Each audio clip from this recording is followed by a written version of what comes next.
Yes, sir. We are live. We are live. Peace to the family. We are back. This time we are here today with our MBK, presentation. Start where you stand. Our brother Gullah Juice is gonna present some information today on the Tuskegee Airmen. Tuskegee Airmen. Hope y'all get that right. You can talk to the people a little while. Wait till some people slide up in here. You Yes, can add sir. on Yes, Gullah. sir. Tell What's people who going you on, is. everybody? What's going on, everybody? It's your brother Gullah Juice. Yeah. I'm gonna talk to y'all real quick, chop it up about a little brief history of the Tuskegee Airmen out of Alabama. Just a real quick brief history. Uh, we can go on for hours about this topic, but we ain't gonna do all that. Just give you the good pinpoint topics for people to look into, and also have your tabs ready so y'all can do some little side history, look up some things and whatnot. Now we do over here at MBK had the side times ready. So yeah, I'm good to go whenever, let some more people slide up in here. We're gonna get this Yeah, they thing coming rocking. in. So yeah, man. So today seems like it's an MBK day. We just got off. Y'all normally don't get three lives from us in a day, but that seems like it's the third one. We gave you some popular culture earlier. Now we're gonna have our brother drop some history on it. Then we might disappear for a while. Peace to Vassar, peace to Noble, peace to the Watcher. What it do? We'll wait till it get a couple more people up in here. So yeah, man. So what you been thinking about? What's going on with the political arena and all that? With the political, honestly, we're living in a real epic time right here as far as history is concerned. And if we just take a step back, we could be like, well, 20 years down from, they could be like, wow, we lived through that. It's just as far as 2020 in general, COVID, the social civil rights and everything, the shootings and whatnot. But like how Denny said earlier, we got three prominent black women in really prominent positions, as far as society in the country and whatnot. So, first thing first, we got to quit acting all crazy. Secondly, I like how he worded it too.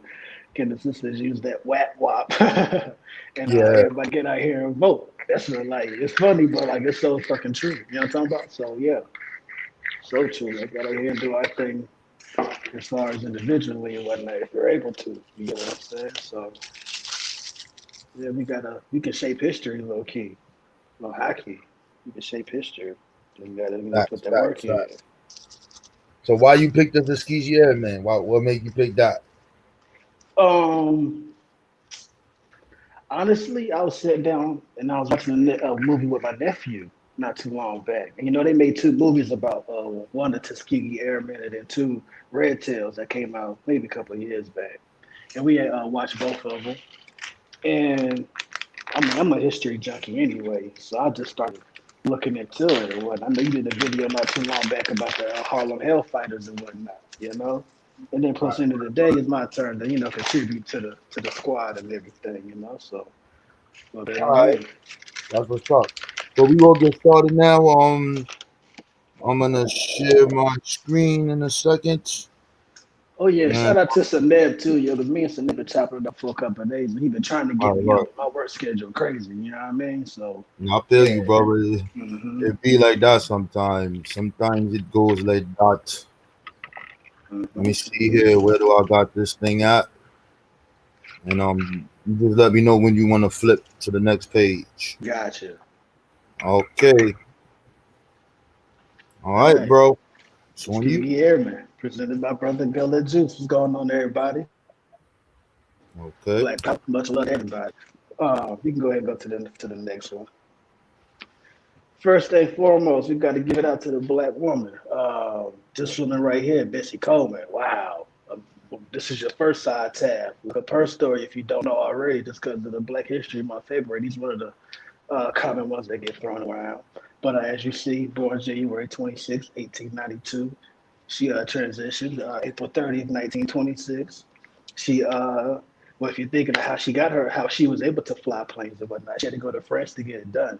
And if you see on her picture, first, like she's beautiful sister. If you see, this is a quote from her. It says, "The air is the only place free from prejudices. I knew we had no aviators, neither men nor women. and I knew the race needed to be represented along this most important line. So I thought it my duty to risk my life to learn aviation. You could just like that speaks for itself right there. That's a powerful quote from a powerful sister. So yeah, look her up, look into her story and everything. And that's Bessie Coleman. Can't talk about African Americans in World War II flying planes without talking about the sister right here. So I had to pay homage. A little bit of background info. We go to the next one. A little bit of background info. Uh, 1939, if I don't know, World War II began. In 1940s, a civilian pilot training program that was started, and that was a real big push from the black community as far as we need some aviators too, because flying was the big thing that in tanks and whatnot as far as military combat and whatnot. And also like how y'all just knew, learned and what well remember. Best Coleman, we already had pilots and everything, even female ones too. 41, the decision to train black pilots in Alabama, that was passed. And the reason why they picked Alabama, just for one little quick point, was because of the weather. But I'm gonna get into that later on. Next slide. Benjamin O. Davis Jr. Strong brother right here. He was the first African American to graduate from West Point. If you're not sure about West Point, that's creme de la creme as far as military schools over here. He was a four-star general, and as far as we're talking about the Tuskegee Airmen, he was the 99th Pursuit Squad leader, and he was the 32nd Fighter Group leader also. And just a little side note, at his time at West Point, all 4 years, he got the silent treatment. No one spoke to him at all whatsoever. Damn. Nobody spoke to him at all for 4 years straight. God damn. Yeah, next slide. The struggle. Oh yeah, just a little quick note. All these photos are from the Tuskegee Airmen org website also. But that's in my big biography. The struggle. Creative credited for being a push for civil rights movement. Like I said, it was in the 40s, it was a big push as far as us getting into services overall on board. We wasn't even the Air Corps itself was a new thing, and we had no pilots at all. So yeah, separate but equal. They say that, but as we know, Jim Crow and everything, it really wasn't equal at all. Even if you was a black officer, white soldiers underneath you rank wise wasn't even at the salute. If you, and there's many instances as far as the officers trying to reprimand them, they ended up in jail. Officers are known for being hung sometimes. Um, Treatment of their own country, as we also know at MBK, Frederick Douglass had a powerful speech uh, about the 4th of July. And I mean, this ties right back into what right here, where we're going right here. Like I said, you can fight in a war, risk the country, whether you get decorated with medals or not, come back. Either way, you still fought for your country, you risk your life, come back. Especially in the South, you might, walk around with your uniform on, you might end up in a tree. So it's a very internal battle that a lot of people, including my grandfather, both my grandfathers were World War II vets, and many of y'all have vets and everything too in y'all family tree.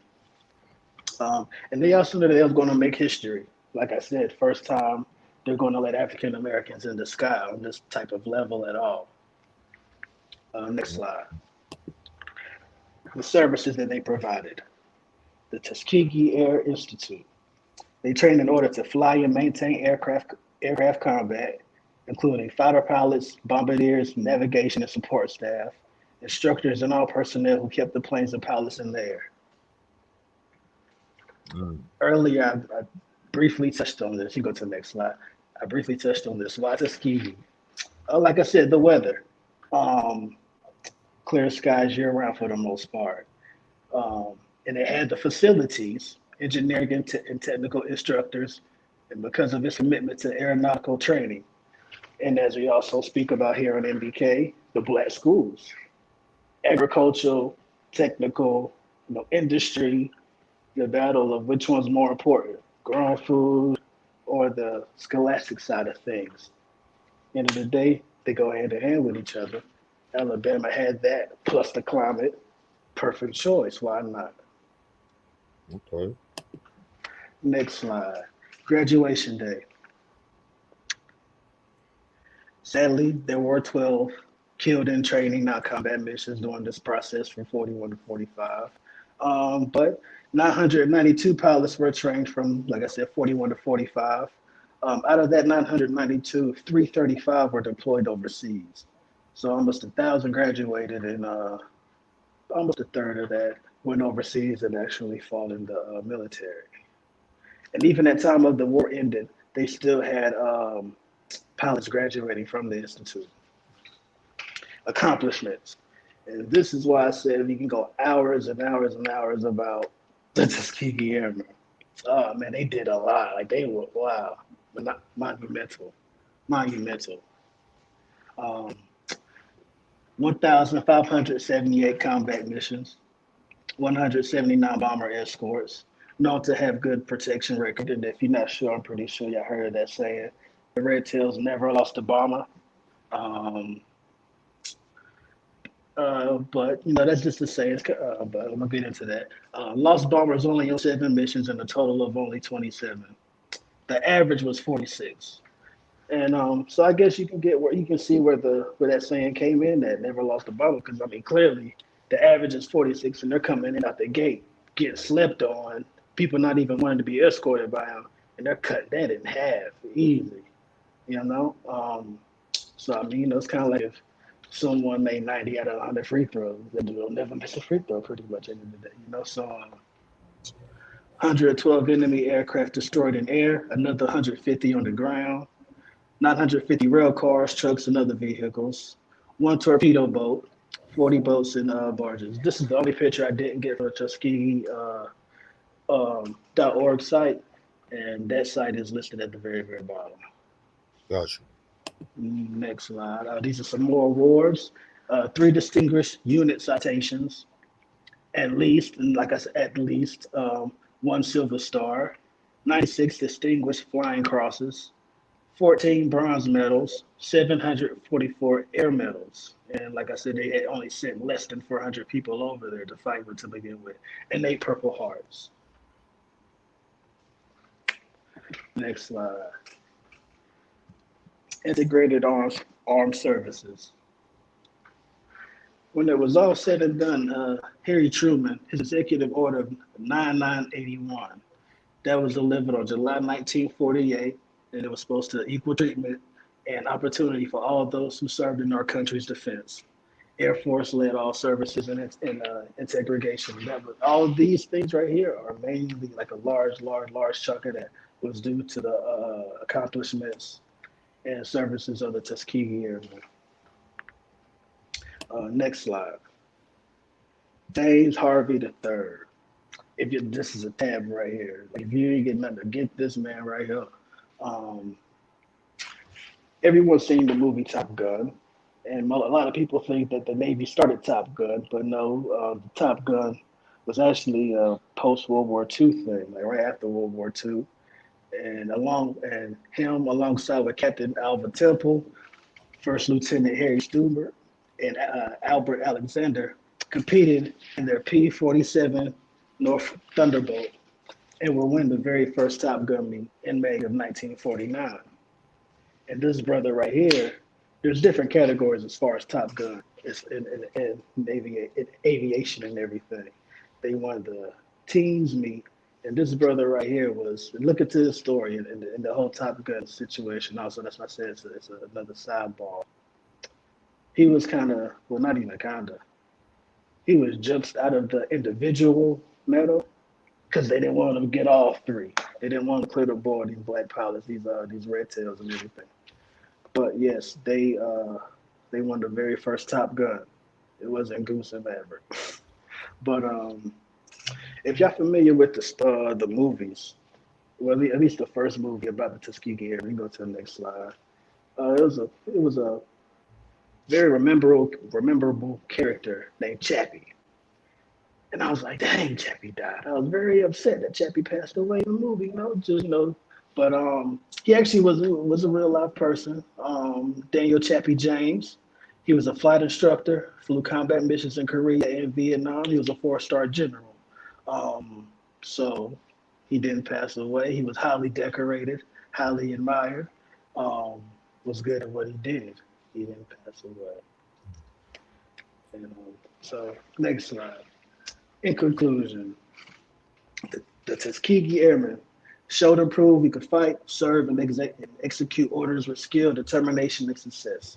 We're not going to accept the status quo, made a significant contribution to the civil rights.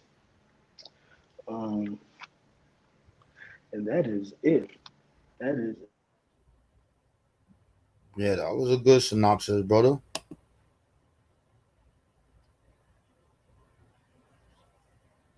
You still there? Oh shit.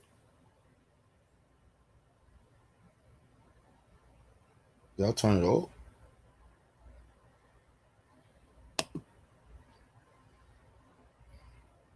Gullah juice. You still there, bro? You left? That was a good one, man. I wanted to ask you something about the when you were speaking about their accomplishments, uh has something to do with integration as far as them even looking into that.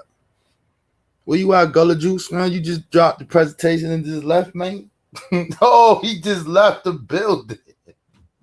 Oh, wow. He dropped the presentation and left the building. Goddamn. He said, I'm dropping this info when I'm leaving. Well, that was a good presentation by the brother. Let me see what happened to him. I don't know what the let me hit him in a message. I think something happened. He probably, when he logged out his presentation, he probably logged off. Come back on. Let me put him back in there. Come back on.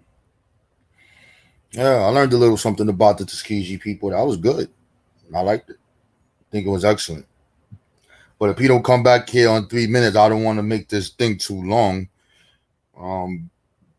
We have the platform open. The motto, start where you stand.